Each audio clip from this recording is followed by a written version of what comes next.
El tema que nos convoca, como les decía, es la espiritualidad católica, que en definitiva es efectivamente el deseo que el mismo Señor manifestó para cada uno de nosotros, como Él lo dijo en el Evangelio: sed perfectos como es perfecto vuestro Padre Celestial. Mateo 5:48. Todos estamos llamados a esa perfección, pero ¿en qué consiste esa perfección? Ciertamente que no es una perfección puramente humana, no es que hagamos humanamente bien todas las cosas o no nos equivoquemos, sino que es una perfección de orden mucho más profundo, es una perfección de orden espiritual. De eso tenemos que comprender también lo que significa la espiritualidad. ¿Qué es espiritualidad?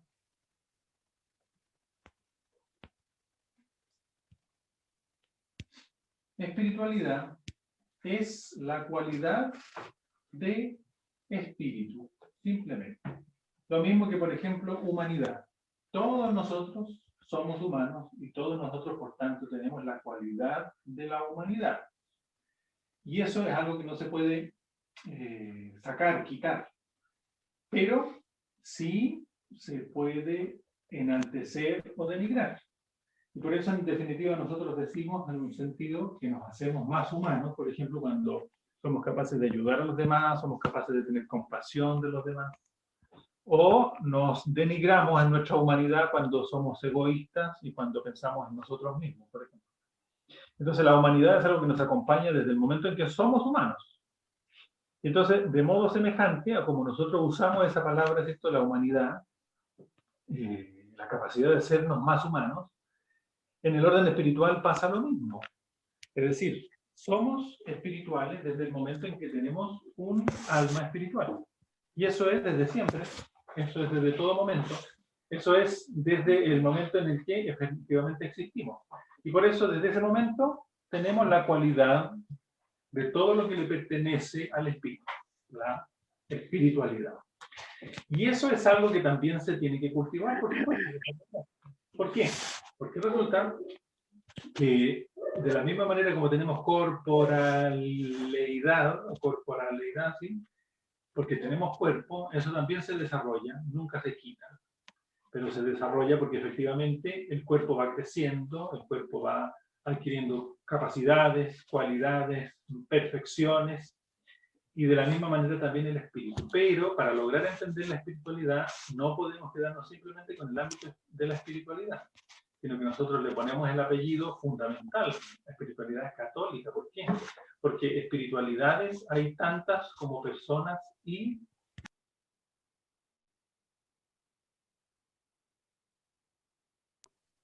continentes y países, desde otros continentes, desde otros países, por espiritualidad budista, espiritualidad islámica, espiritualidad ancestrales. Y entonces, en definitiva, ¿por qué son distintas? ¿Por qué en algunas cosas son parecidas y en algunas cosas son distintas? Resulta que lo son porque la concepción del hombre es distinta. Entonces, ¿en qué se basa la concepción de la espiritualidad católica, que es la que vivimos nosotros? Se basa en la concepción de cada uno de nosotros, según la enseñanza de la Iglesia Católica, según la forma y el cultivo del espíritu, que se basa en la enseñanza de la Iglesia Católica, y que se basa, por tanto, en la enseñanza de la transmisión que hizo Jesucristo nuestro Señor sobre la verdad de lo que somos. La verdad de lo que somos. Y eso es, como indica aquí el Catecismo, en el número 362. Somos una unidad de alma y cuerpo. Por eso, nosotros entendemos a la persona humana como una unidad de dos realidades que no son contradictorias ni adversas, sino unidas. Alma y cuerpo.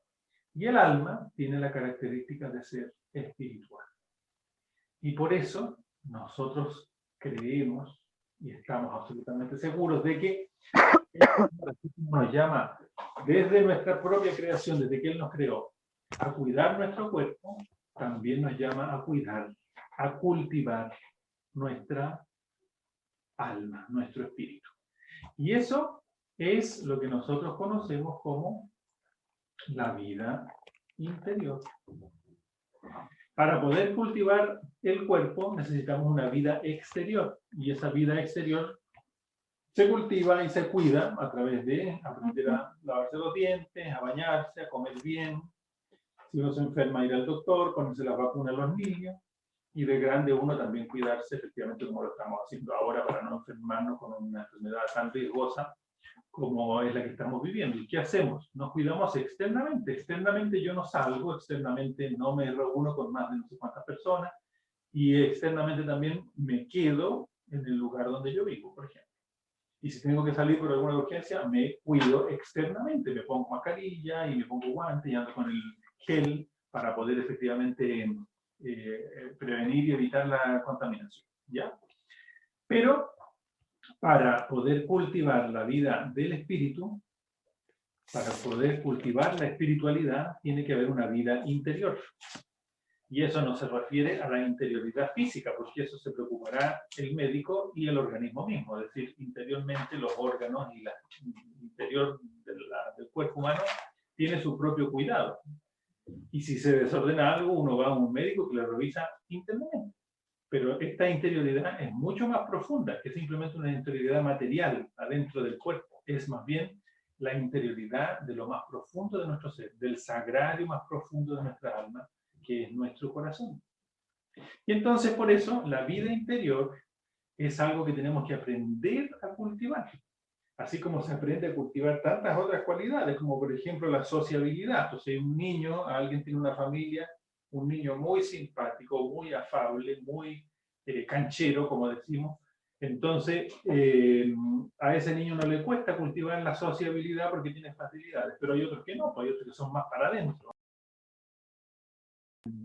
¿Cómo se dice? Más introvertidos.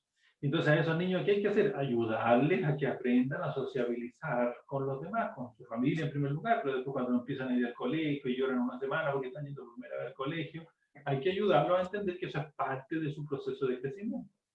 De la mismísima manera, todos nosotros debiéramos aprender a vivir nuestra vida interior, aprender a sociabilizar con nuestra interioridad, con nuestro espíritu, con nuestra alma. Y eso se hace a través de la práctica de la intimidad profunda con uno mismo. Por eso la vida interior parte siendo una intimidad con uno mismo, como dice aquí la diapositiva. Intimidad con uno mismo. Ese es el primer nivel, el primer aspecto para lograr comprender qué es esa vida interior. Y eso se puede practicar y experimentar en cualquier parte, estando solo, principalmente, pero también estando acompañado. Es decir, puedo ir en la micro, puedo ir efectivamente en la micro, y en la micro puedo, en cierto modo, entrar dentro de mí mismo, aunque estoy lleno de gente, pero eso es externo, pero puedo entrar dentro de mí mismo para efectivamente reflexionar sobre lo que estoy haciendo, sobre lo que voy a hacer, sobre lo que hice, sobre mis proyectos. En definitiva, se convierte en una volverse a uno mismo. Por eso lo digo que se puede hacer en cualquier lugar. Y aprender a reflexionar, volverse a uno mismo, es una necesidad mucho mayor hoy en día. ¿Por qué? Porque la vida interior no es algo que se promueva, no es algo que se invite a vivir en el mundo de hoy. Al revés, se invita a vivir una exterioridad. Si voy en la micro, andar con los audífonos para desconectarme de los demás, pero no para conectarme conmigo mismo, sino que más bien para conectarme con la música que me gusta, con ruido, con una película, con un cuento o con un juego. Hoy día es tan fácil meter en el chat un juego. Y entonces, en el chat, en el celular, un juego, videos de YouTube o lo que sea. En definitiva, me voy desconectando de los demás, pero es una desconexión egoísta porque tampoco lo hago para conectarme conmigo mismo, sino que simplemente lo hago para distraerme. Y eso es lo que nos promueven hoy. Por ejemplo, poniéndonos tantas propagandas de todo, tanta bulla para todo, la televisión, el internet, todo tiene comerciales, todo tiene distractivos, para que no pensemos en nosotros mismos, sino que que pensemos en el auto que nos tenemos que comprar, para que pensemos en quién me puede hacer falta y vaya pronto a encargarlo por internet, o para ver qué película me gusta y verla lo antes posible, pero para distraerme, no para estar conmigo. Por eso que la conversación con uno mismo, que es uno de los aspectos de la vida interior, es algo que tenemos que aprender a cultivar. Porque si no reflexionamos, en definitiva estamos haciendo las cosas simplemente por impulsos. Y el Señor nos ha dado un alma que tiene dos capacidades fundamentales, inteligencia y voluntad, para poder pensar, discernir, conocer la verdad de lo que tenemos que hacer o dejar de hacer, y discernir si es lo que quiero y tengo que hacer o no. Y eso no se hace si no es profundizando la vida interior. Ahora, hay un siguiente paso en la vida interior. Esta vida interior la puede vivir cualquier persona. Cualquier persona. Es decir, una persona que no es católica, por supuesto, un anglicano, un protestante, un hindú, oriental, un hombre o mujer de una tribu desconocida todavía en el Amazonas o en una isla. Entonces, ¿por qué? Porque en definitiva todos tienen la capacidad de reflexión, de volver sobre sí mismos. Pero ¿qué es lo que nos sucede a nosotros? Como católicos, nosotros tenemos una conciencia de la verdad, de lo que somos y de quién venimos. Entonces, por tanto, esa vida interior ya no se vuelve simplemente un simple conversación conmigo mismo, sino que gracias a la fe, como lo indica el siguiente punto, nosotros somos conscientes en primer lugar que somos criaturas, es decir, hemos sido hechos por alguien. No nos hemos dado la existencia ni la espiritualidad a nosotros mismos, el alma nos la dimos nosotros, alguien nos la dio. Por tanto, tenemos a alguien superior que es nuestro Dios, pero que además por la fe sabemos que es nuestro Padre y que siempre está con nosotros y que nos cuida perfectamente. ¿Cómo lo dice el Señor en el Evangelio? Las aves del cielo ni siembran ni cosechan y nunca les falta para comer. Los lirios del campo ni hilan ni tejen y se visten mejor que Salomón. ¿Cuánto más vuestro Padre Celestial cuidará de vosotros, que valen mucho más que las aves del cielo y que los lirios del campo? Entonces el Señor nos recuerda con eso y nos enseña que nosotros nunca estamos solos con nosotros mismos, porque podemos entrar en relación con ese alguien. Dios no es una energía, Dios no es una especie de potencia que tenemos que descubrir en nuestro interior. Dios es alguien distinto de mí, pero que ha querido venir a relacionarse conmigo para que esa conversación conmigo mismo ya no sea solo conmigo, sino que se convierta en un diálogo con alguien más. Y ese alguien más es Dios. Y por eso la vida interior de un católico nunca es una vida interior solitaria. Aunque estemos, pero absolutamente solos, en el más profundo desierto o en la mitad de la cordillera de los Andes, nunca estamos solos porque Dios está con nosotros. Y de hecho el Señor Jesús lo declaró con tajante veracidad. Yo estoy con vosotros todos los días hasta el fin del mundo. No algunos días, ni cuando se sientan tristes solamente, o cuando estén muy contentos. Yo estoy con vosotros todos los días hasta el fin del mundo, dice el Señor. Y eso es lo que nos tiene que llevar a practicar esa vida interior, que es en comunión con Dios, que también puede ser distinta, se entiende en cierto modo, en grado, a lo que es la oración, porque en la oración yo me retiro a un lugar silencioso para poder estar con Dios. Pero esta conversación con el Señor la puedo tener también en cualquier lugar, también estando solo en mi habitación o yendo en la micro al trabajo o al colegio o yendo a comprar o yendo al hospital o lo que sea. Se fijan que en definitiva es una oportunidad que la tenemos siempre, pero es algo que hay que cultivar. pero que hoy en día es mucho más difícil porque el mundo, la sociedad, la cultura no nos lo promueve. Al revés, nos va impidiendo que nos acordemos del Señor, sino que estemos preocupados de mil y una cosa y no nos recordemos de que hay alguien mucho más importante y más importante que cualquier otra cosa con quien puedo estar sin desatender las cosas ordinarias de las que tengo que preocuparme. Porque efectivamente, como lo he dicho yo tantas veces en la prédica, las cuentas del agua, de la luz, del teléfono no se pagan solas.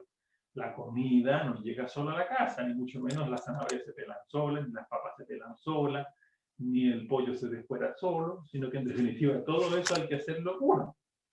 Pero, como decía Santa Teresa, cuando le reclamaban sus monjas de que tenían muchas cosas que hacer, cocinar, barrer, no sé qué, y ella le decía, pero si están los pucheros, está el Señor. Lo podemos encontrar mientras revolvemos la olla, mientras barremos, mientras vamos a pagar la cuenta, mientras vamos a la farmacia, mientras vamos a visitar en un momento de normalidad a un familiar, estamos de vacaciones, podemos ir con Dios, podemos estar con el Señor, podemos internamente reconocerlo presente en mí mismo y buscar cultivar esa presencia del Señor mucho más profundamente.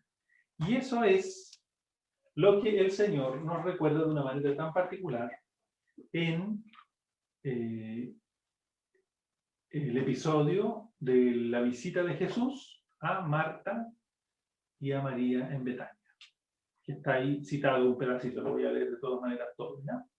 Lucas 10, capítulo, versículo 40 al siguiente.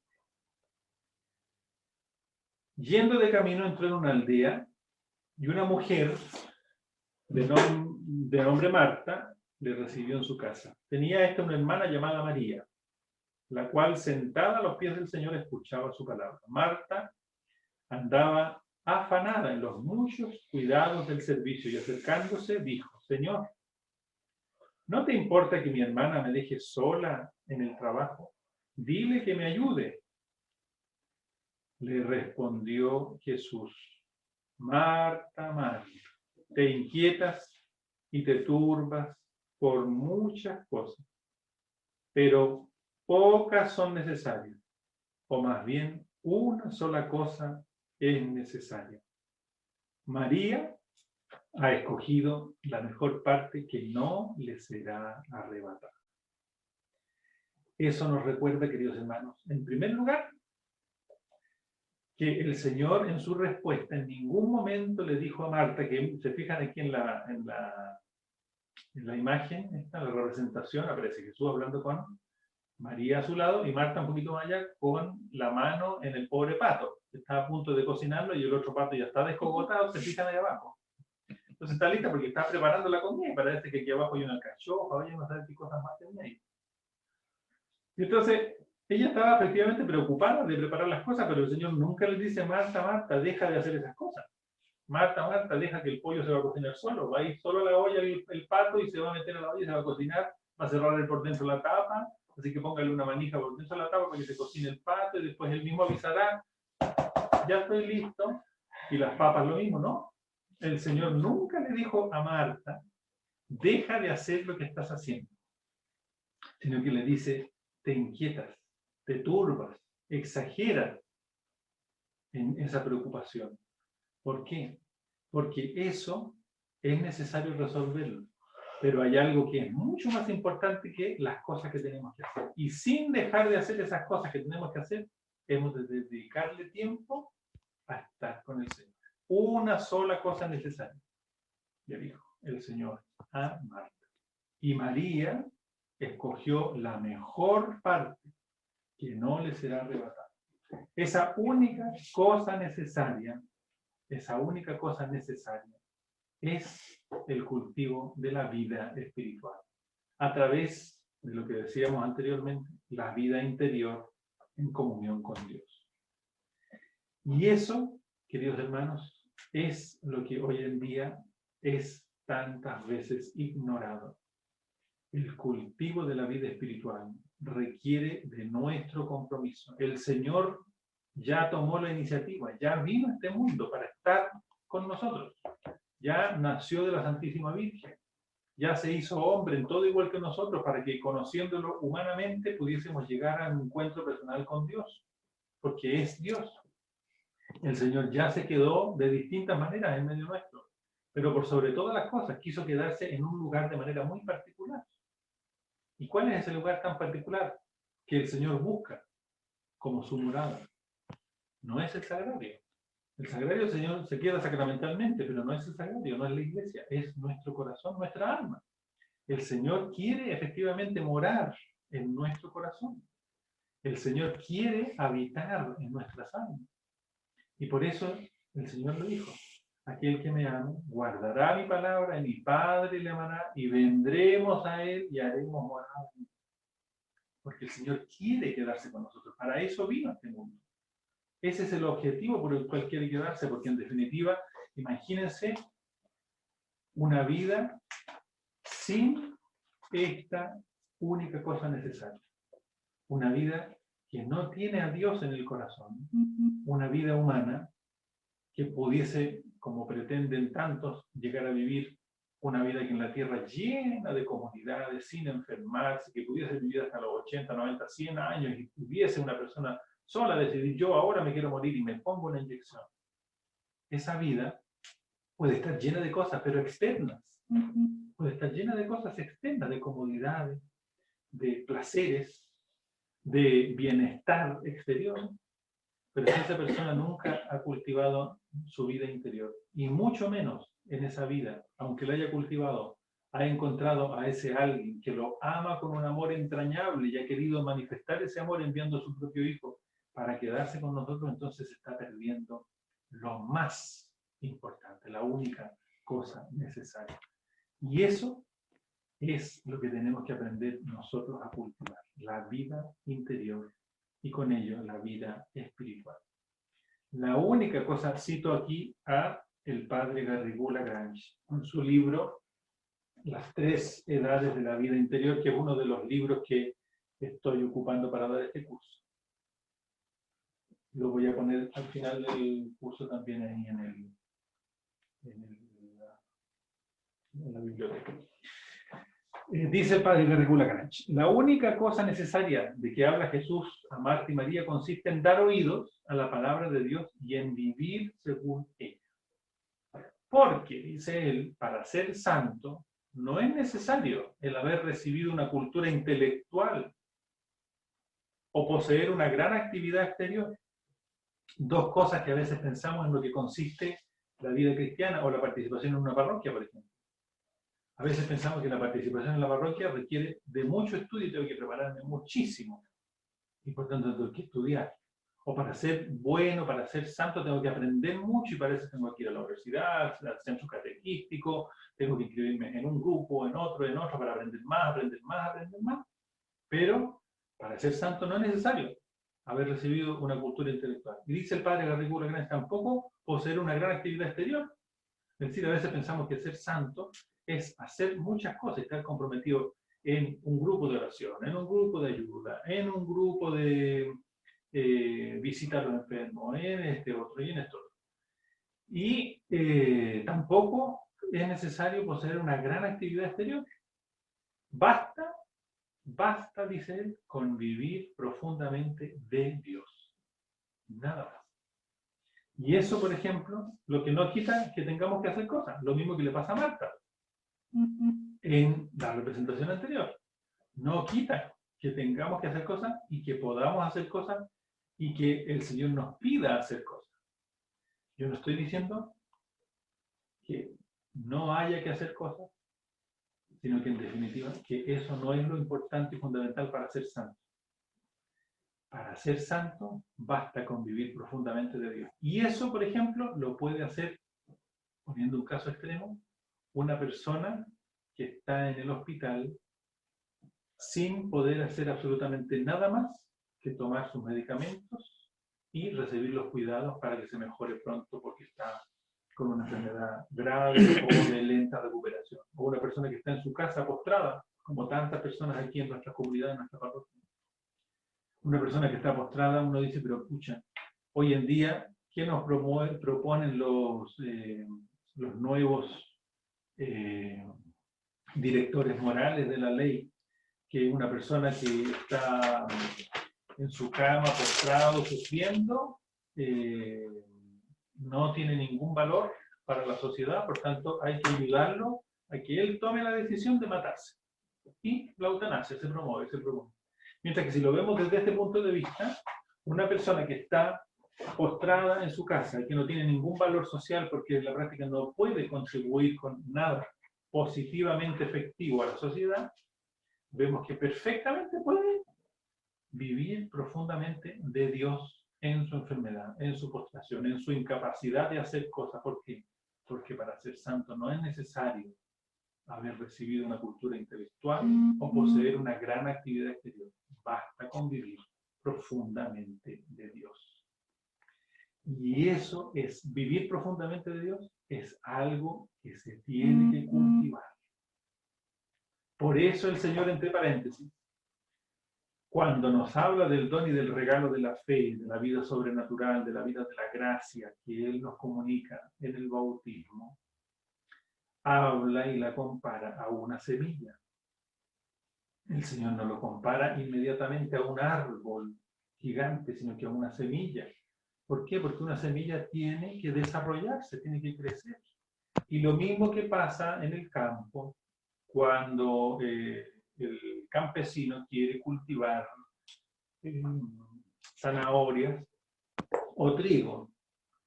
Si tiene las semillas de la zanahoria y las semillas del trigo guardadas en el granero solas, no van a salir para afuera, ni se van a plantar, ni se van a regar, ni se van a limpiar la tierra, ni abonarse, ni cosechar sola. Lo tiene que hacer él. Y él tiene que tomar una decisión, tiene que decir, ya, yo este año, porque lo he reflexionado, porque he vuelto sobre mí, me doy cuenta que necesito trigo, que necesito zanahoria, entonces voy a hacer el esfuerzo. Voy a hacer el esfuerzo de prepararme para sembrar, ir a buscar la semilla, ponerla en la tierra, regarla, limpiarla, y luego cuando esté lista cosecharla, y después recién utilizarla. Después recién utilizarla, cuando pase el periodo propio del crecimiento de cada una de esas semillas. La vida espiritual, la vida interior, la vida profundamente con Dios y de Dios y para Dios, también tiene que tener de nuestra parte una compromiso, una decisión, una determinación, como decía Santa Teresa de Ávila. Tenemos que determinarnos a cultivar esa vida, porque si no lo hacemos nosotros, nadie lo hará por nosotros.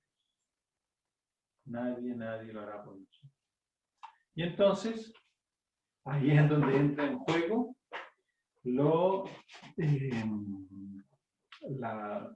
a veces pugna que hay entre el esfuerzo y los regalos y las gracias que el Señor me da. ¿Qué es lo que prevalece? ¿Qué tiene que prevalecer? Tenemos que tomar una decisión. Tenemos que tomar una decisión. El Señor nos pone esa decisión delante. El Señor nos concede a nosotros la gracia de decirle que sí o que no. Y es una decisión radical. No es una cosa a medias. El Señor lo dice claramente. Quien no está conmigo está contra mí. Y entonces se ponen delante justamente estos dos aspectos de la vida en la comunión con el Señor, que se representan, o que yo las he querido representar aquí en la diapositiva, a través de los dos personajes del relato de Lucas 10:40 y siguiente, Marta y María. Ambas están con el Señor, ambas están para servirlo, ambas están para ofrecerle algo, pero las dos le están ofreciendo cosas distintas. Y entonces por eso pienso yo que una representa a cada uno de los aspectos de la vida espiritual que nosotros tenemos que aprender a cultivar, pero comprometernos a hacerlo. No se trata simplemente de conocerlo. Se fijan que aquí es importante que no se trata simplemente de saber que no tenía idea. No, se trata de que el Señor nos está poniendo delante en este momento, pero siempre, en la misa, en una confesión, en la mañana cuando uno se levanta y se persina, para empezar a hacer las cosas del día y al mediodía cuando se acuerda del Señor, y cuando ahora nos conectamos a la misa o venimos a la misa a la iglesia. La decisión tenemos que tomarla nosotros, como lo hizo la Santísima Virgen María. Pero, ¿dónde está la prevalencia? ¿Qué es más importante? ¿Comportarnos más como Marta y hacer hartas cosas para servir al Señor? Estamos hablando ahora de servir al Señor, o la parte mística. La parte ascética representa a Marta, que hace muchas cosas, es el esfuerzo. Y la parte mística es simplemente escuchar, quedarse, estar al pie del Señor. ¿Cuál es la prevalencia? ¿Ascética o mística son más importantes? Primero, antes de dar una respuesta, esculquemos un poquito lo que significa cada uno. Mística es una palabra de origen griego cuya etimología sugiere lo misterioso, secreto, arcano. ¿Y qué es lo misterioso que ha elegido María? ¿Qué es lo misterioso? ¿Qué es lo secreto que ha elegido María? No es un ritual mágico, ni una especie de amuleto particular que tiene ciertos poderes que es desconocido por todos, sino que en definitiva ha elegido el misterio más grande de la vida del cristiano, que es Cristo mismo. Ese es el misterio. Él es el misterio. ¿Por qué es un misterio para nosotros? Un misterio sobrenatural, que sobrepasa nuestras capacidades, porque es Dios y porque conocerlo a Él perfecta y absolutamente nos es imposible porque nuestra capacidad es limitada. Y por eso es un misterio, no porque sea algo escondido, como muchos piensan. Al tiro uno habla del misterio en la iglesia y uno al tiro piensa en que en el Vaticano hay como 3 pisos para abajo con unas puertas así de guatonas de hierro, con unas llaves, y que todo lo que está escondido ahí es los misterios de la iglesia. Nada que ver. Eso no son los misterios, sino que en definitiva los misterios son las verdades de fe que nosotros las conocemos no por nuestra capacidad intelectual, porque sobrepasan nuestra capacidad, no las podríamos llegar a conocer, sino que las conocemos porque Dios nos las ha revelado. Y si el Señor me revela, oiga, yo estoy en mi casa, y resulta de que quien está conmigo no es el primer ministro no sé de dónde, ni la persona más influyente del mundo, ni el presidente de la primera potencia de esta tierra, ni el sabio más profundo de este mundo. Es Dios. Quien está conmigo es Dios, y no lo voy a poder conocer absolutamente ni plenamente. Pero a pesar de que no lo voy a poder conocer, ¿qué hago yo? Aprovecho el ejemplo de María y me voy a los pies de Él para escucharlo, para estar con Él, para ver qué me dice, para ver qué me transmite, para ver qué de bueno puedo yo aprender de Él. Y sobre todo, ¿qué me está pidiendo? ¿Qué me está enseñando? Es el mejor de los maestros. Es el mejor de los doctores, médicos del alma. Es el mejor de los pastores, el supremo pastor. Es el mejor de los sacerdotes, el supremo sacerdote. Es el mejor de los profetas. El profeta que tenía que venir al mundo. Y si está Él conmigo, no voy a ir a aprovechar a pesar de que no lo voy a conocer plenamente, no porque Él no quiera darse a conocer, sino porque yo no voy a alcanzar a entender todo lo que es y lo que me está diciendo. No por eso voy a decir, voy a desaprovechar esa oportunidad. Y por eso la mística se entiende que es esa comunión con el Señor a la cual uno llega, no porque uno haga mucho esfuerzo, como María. Ella no hizo ningún esfuerzo. ¿Qué hizo ella? Simplemente estarse ahí. Pero gracias a ese esfuerzo, por ejemplo, ella fue capaz de permanecer junto al Señor en el momento más difícil y acompañarlo durante todo el Vía Crucis. Y después llevarlo a sepultar. Y después al día siguiente irse tempranito para terminar al tercer día tempranito para terminar la sepultura, porque no lo había terminado bien. Entonces, ¿por qué fue capaz de hacer eso? ¿De dónde saca esa fuerza? Porque lo conoció, porque estuvo con Él, porque recibió misteriosamente del Señor una fuerza transformadora que solamente Dios puede dar. Y esa es la mística cristiana. Por otra parte, la ascética también es una palabra griega que significa el esfuerzo metódico para adiestrarse física o espiritualmente. La ascética, de hecho, la ocupaban los griegos para dar a entender el esfuerzo que hacían los atletas para ganar las competencias que ellos tenían en aquella época. En aquella época no sé qué lucha libre y carreras tendrían, no tengo idea. Pero la cosa es que ellos se preparaban para eso. ¿Y se preparaban cómo? Igual como lo hace Bolt, igual como lo hacen los futbolistas chilenos a veces, igual como lo hacen los tenistas, igual como lo hacen los que lanzan la bala y como lo hacen cualquier deportista, los ciclistas, los que corren en auto.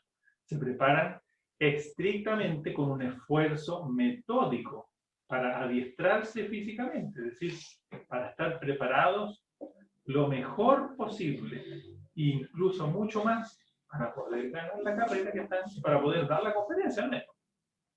Entonces, esa ascética es todo ese esfuerzo, todo ese compromiso que significa dejar de lado muchas cosas y ponerle mucho empeño en profundizar las cosas buenas que ellos quieren que se plasmen en su área.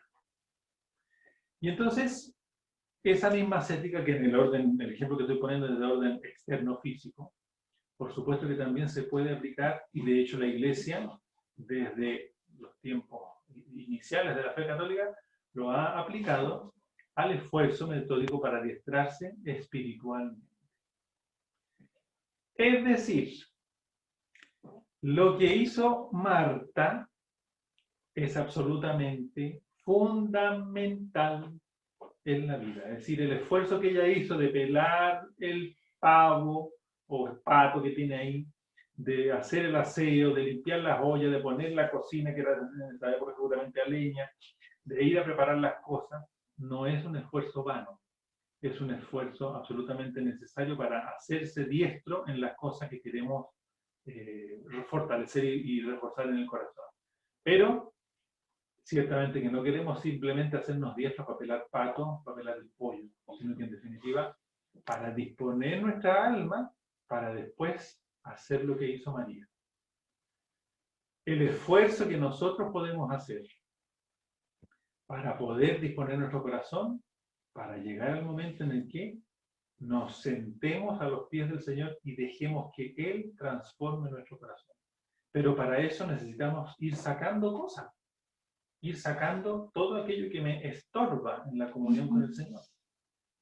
Sacar todo aquello que es impedimento para escucharlo más profundamente, más atentamente. Sacar todo aquello que me estorba para que Él venga a mi corazón y permanezca en mi alma. Sacar todo eso significa un esfuerzo. Pero también, por otra parte, como lo decía respecto del ejemplo de los atletas, cultivar lo bueno para que cuando yo me acerque al Señor, todas aquellas buenas características y gracias que el Señor me ha dado estén fortalecidas, no estén debiluchas como un tallarín así, sino que en definitiva estén férreamente consolidadas en el corazón porque yo me he esforzado metódicamente para cultivar, para profundizar en ese bien que agrada al Señor y que me prepara mucho mejor para acercarme más profunda y permanentemente a Él. Y por eso, ninguna de las dos es más importante, sino que las dos, aunque en aspectos distintos, son absolutamente necesarias para el cultivo y el crecimiento de la vida espiritual. Y por eso, ser realmente un hombre o una mujer espiritual no significa simplemente pensar que no tengo que hacer nada o que tengo que hacer mucho, sino que en definitiva tengo que aprender a combinar ambas para que efectivamente en medio del hacer me prepare yo para el ser junto al Señor, estar junto a Él, ser o estar, ¿te digan? Y por eso que enseñanza de la Iglesia Católica siempre ha promulgado la necesidad de un compromiso profundo de nosotros mismos con Dios para una vida ascética que nos lleve, en definitiva, a una vida mística. Y la vida mística no es otra cosa, sino lo que hablábamos al principio.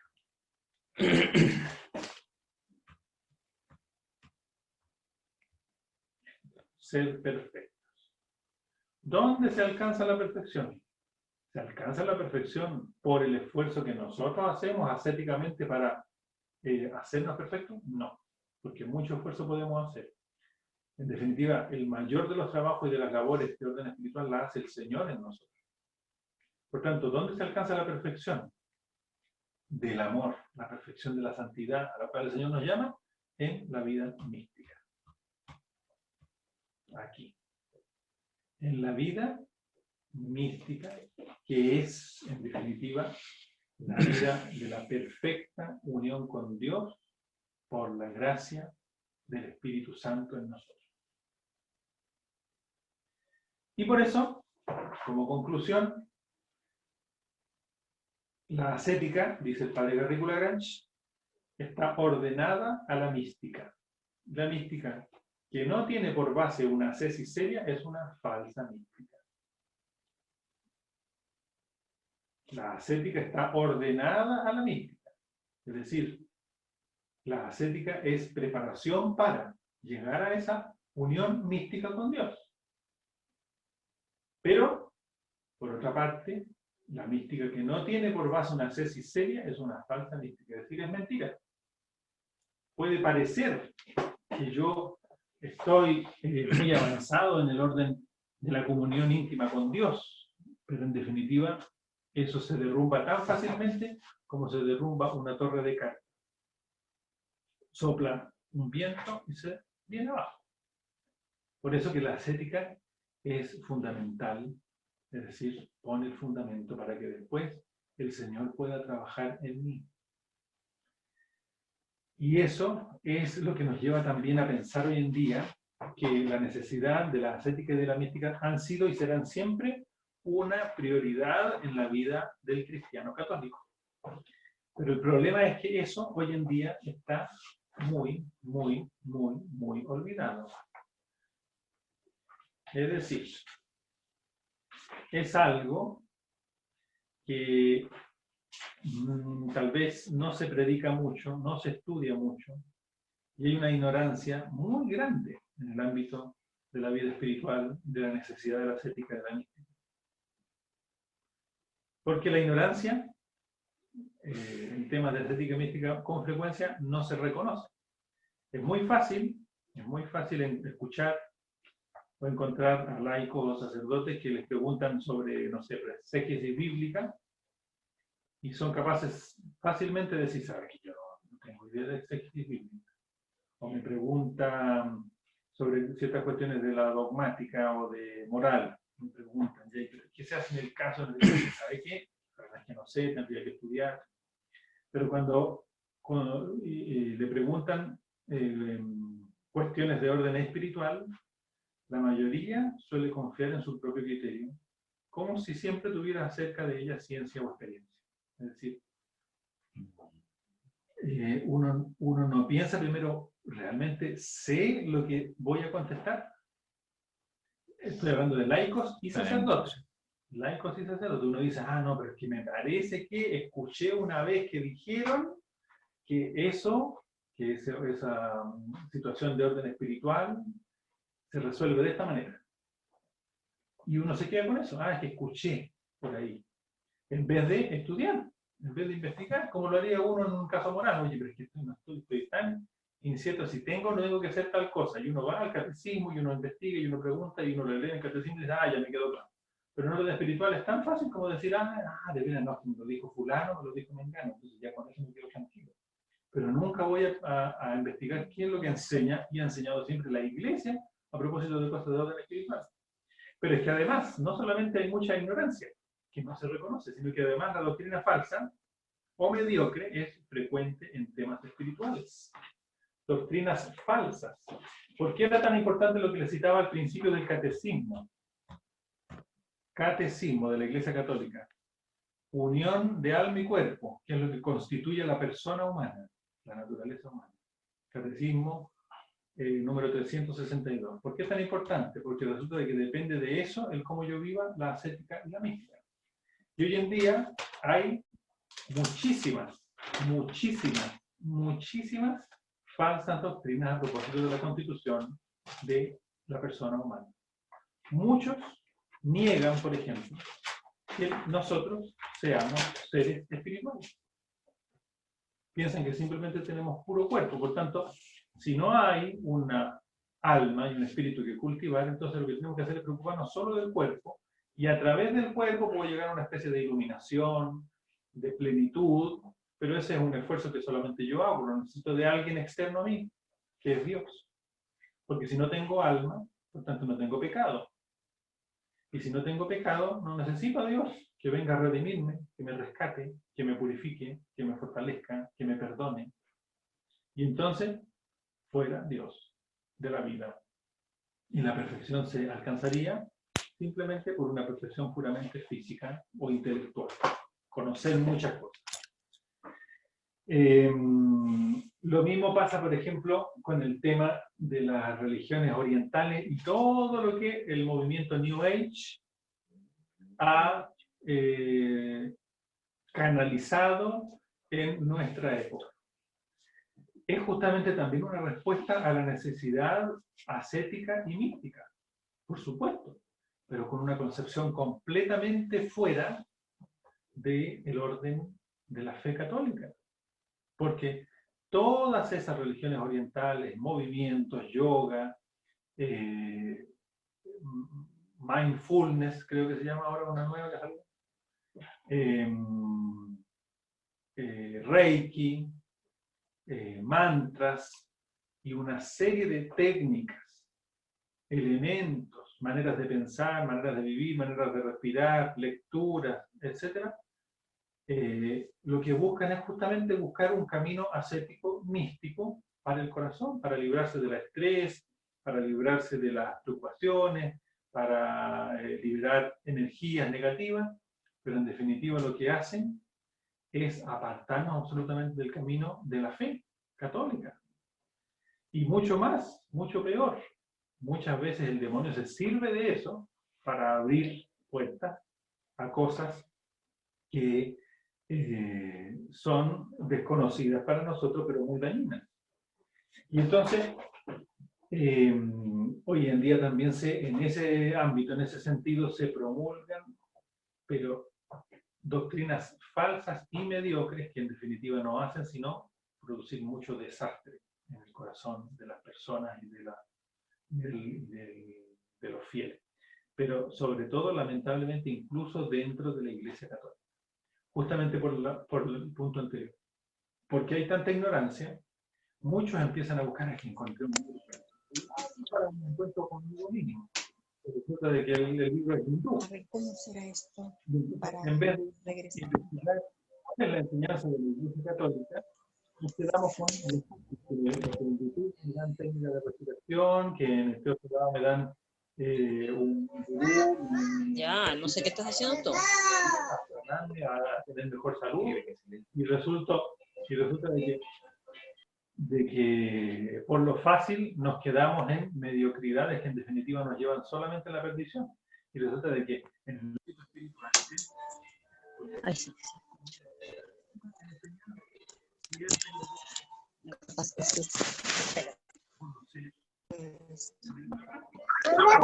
Sí, ahora sí.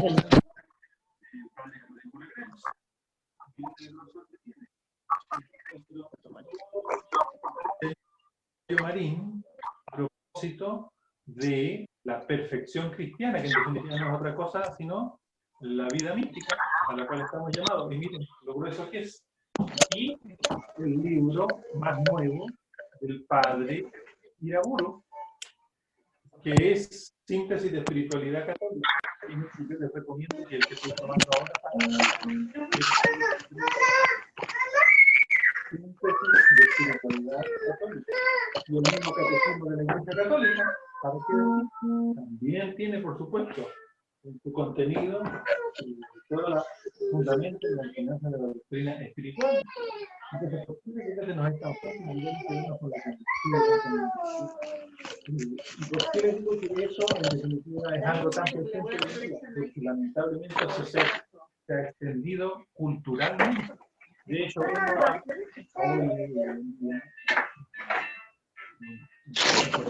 normal al consultorio y ahora en el consultorio también le ofrecen terapias alternativas. Sin hacer ningún juicio ni una interrogación de que si se dan realmente cosas buenas o no. Y para qué decir en la literatura, y para qué decir en las películas, y para qué decir en las novelas. Entonces, todo eso influye en que la ascética y la mística, la vida espiritual, sea muy ignorada y sea también muy tergiversada dentro de la iglesia. Y entonces, y por último, lamentablemente tampoco abundan los buenos guías espirituales. Y por eso que también es tan difícil llegar a conocer este tipo de cosas, pero para eso no se necesita ir a buscar al Monte Everest, alguien que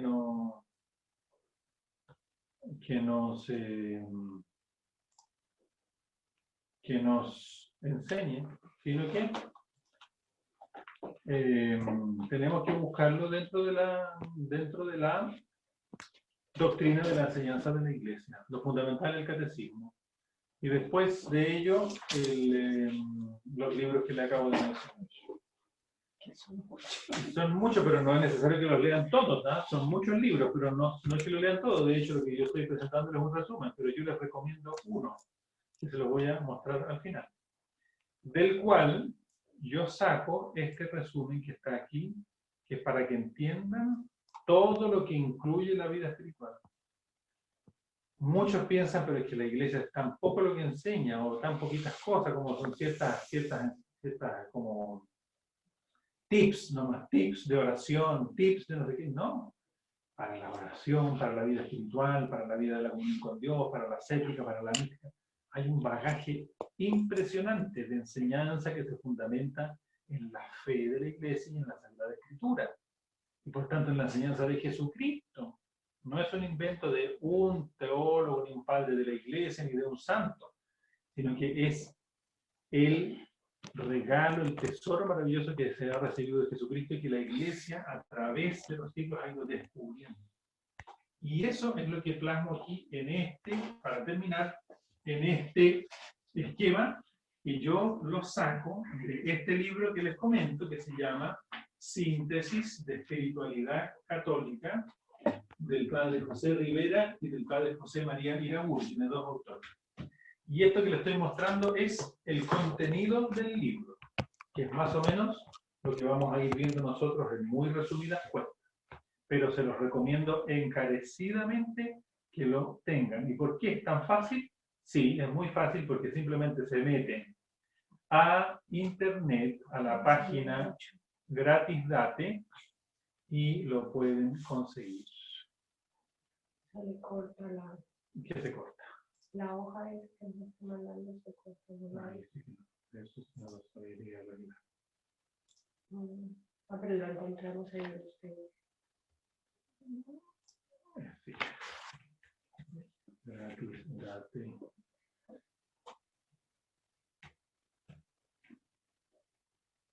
.org. Fundación Gratis Date. Ahí se meten, que significa gratis, darlo gratis. Entonces aquí estoy mostrando esto. ¿Se está viendo? Sí. Ya. Entonces aquí ponemos textos y aquí están todos los textos. Padre, la pantalla no se ve. ¿No? ¿No? En Facebook sí, pero en Zoom no. Espérate, entonces tengo que irme atrás. Espérenme, que estos son aquí.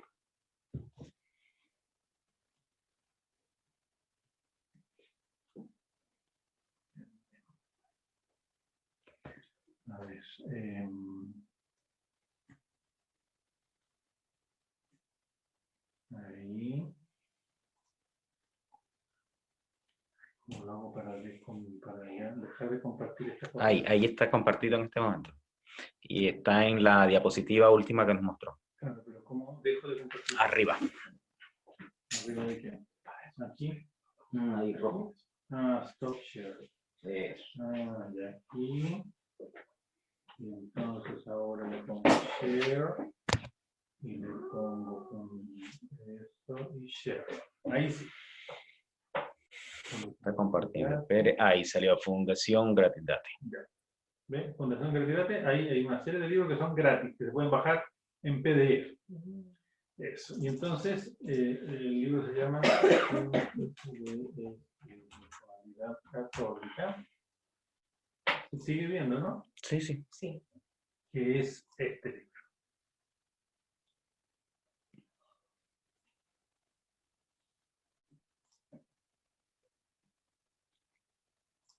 Pero no hay que comprar.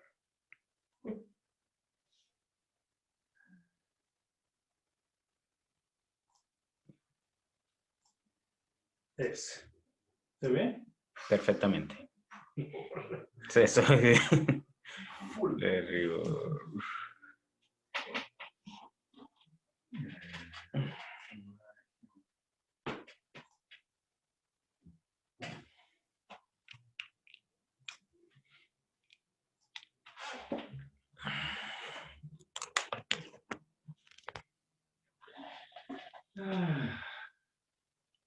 Entonces, ahora,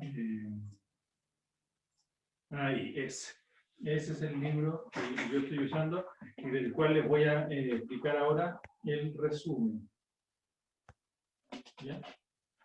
El resumen de lo que contiene el libro y por tanto del contenido de toda la enseñanza de la Iglesia a propósito de la vida espiritual. ¿Ya? Entonces, ahora vamos a volver la diapositiva. Y esto sería de manera... Compartir abajo. Aquí y aquí. Eso. Entonces, de todas maneras, a través del chat, de los distintos chats, pueden ir preparando sus preguntas. No vamos a contestarlas todas por el tiempo, pero sí vamos a contestar una o dos para que las vayan preparando y así podamos también interactuar un poquito. Primero, ¿cuál es el principio y fin último de la vida espiritual y de la espiritualidad cristiana? Dios mismo. Ese es el principio y el fin último. ¿Por qué? Porque Dios es el que creó nuestra alma espiritual y por tanto Él es el espiritual por supremacía. Pero además, ¿para qué cultivar la vida espiritual? ¿Para qué cultivar la vida espiritual? Para el encuentro definitivo con Dios, para la intimidad con Dios. Y definitivamente, ¿para qué? Para prepararnos a ese encuentro permanente y eterno con Él en el cielo. Entonces eso se prepara aquí en la tierra cultivando la vida espiritual. Ahora, ¿cuáles son, como dice en el punto número 1, las fuentes de la santidad? Dios. Fuentes de la santidad, es decir, son aquellas cosas que nos ayudan a crecer en la santidad. La confianza y a la devoción a Dios Creador. La confianza, que son cosas que nosotros ya aprendimos en el catecismo, así que tampoco le estoy hablando de cosas absolutamente novedosas, ni métodos mucho menos ocultos, como lo decía yo, en una cueva en el Vaticano, que tenemos que descubrir ahora. Son cosas que pero que sabiendo para qué lo hacemos. Confianza en la providencia de Dios, sabiendo que Dios cuida de nosotros más que las aves del cielo y los lirios del campo. Jesucristo, la persona de Jesucristo, ¿quién es? ¿Qué dijo? ¿Qué enseñó? ¿Qué es lo que me pide a mí ahora? ¿Cuál es la acción del Espíritu Santo? ¿Cuáles son los dones por los cuales Él actúa en nosotros para concedernos la gracia de esa perfección? Luego, la Iglesia, fundada por Jesucristo, en la cual el Señor depositó todos estos medios para que yo, que pertenezco a esa Iglesia, lo alcance. La Virgen María, no solamente como ejemplo perfectísimo y modelo de ascética y de mística, es decir, de santidad, sino además como intercesora de todas las gracias que el Señor nos quiere dar para esa perfección. Luego, lo sagrado, es decir, las cosas que son dedicadas, las cosas o personas dedicadas a Dios, ¿qué sentido tiene? ¿Qué respeto se merecen? ¿Qué grandeza implican las cosas sagradas y cómo me llevan a Dios? Y por último, dentro del ámbito de lo sagrado, la liturgia. Y dentro de la liturgia tiene un lugar especialísimo y muy particular, por supuesto, la Santa Eucaristía, que es fuente de santidad. Es decir, para poder hacernos santos, como lo hacía Santa Rosa de Lima. ¿Qué hacía Santa Rosa de Lima? Santa Rosa de Lima se levantaba tempranísimo y partía de la iglesia a golpearle en la puerta de la iglesia al padre y decía: Padre, tengo hambre. Ábrame, por favor. Están hablando de Santa Rosa de Lima. Entonces, Qué bonito. luego, segundo, ¿en qué consiste la santidad? ¿Qué es lo que la integra? Gracias, virtudes y dones, que son lo que tenemos que cultivar y tenemos que fortalecer.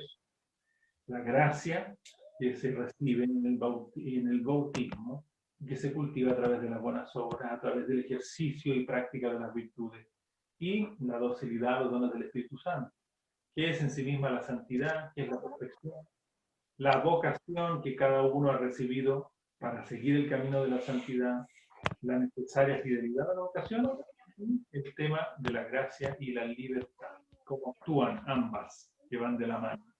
Tercer aspecto, la lucha contra el pecado. Lucha contra el pecado, la parte ascética. La parte ascética implica efectivamente, en primer lugar, el esfuerzo por cultivar el bien, gracias, virtudes y dones en la segunda parte. Pero también la ascética implica la lucha contra el pecado, pero para eso hay que entender primero qué es el pecado. Luego entender qué es y para qué es la penitencia. Y cuáles son los enemigos del alma, cuáles son los enemigos de la vida espiritual. El demonio, la carne y el mundo. Cosas que ya conocemos, ya lo sabemos. Luego, Carne, el mundo, el pecado. el crecimiento en la caridad, que es la perfección a la cual nos llama Dios. La necesaria humildad, como el corazón de la Santísima Virgen. ¿Qué es la caridad y cómo se cultiva verdaderamente el amor de Dios y al prójimo, como Cristo nos enseña? La oración, el gran y fundamental medio de la oración. El trabajo, Marta, lo que hacía Marta, el esfuerzo que ella hacía, cómo hay que hacerlo, efectivamente, pero no porque tengo que cumplir ni a regañadientes, sino también lo puedo orientar para hacerlo por y para Dios.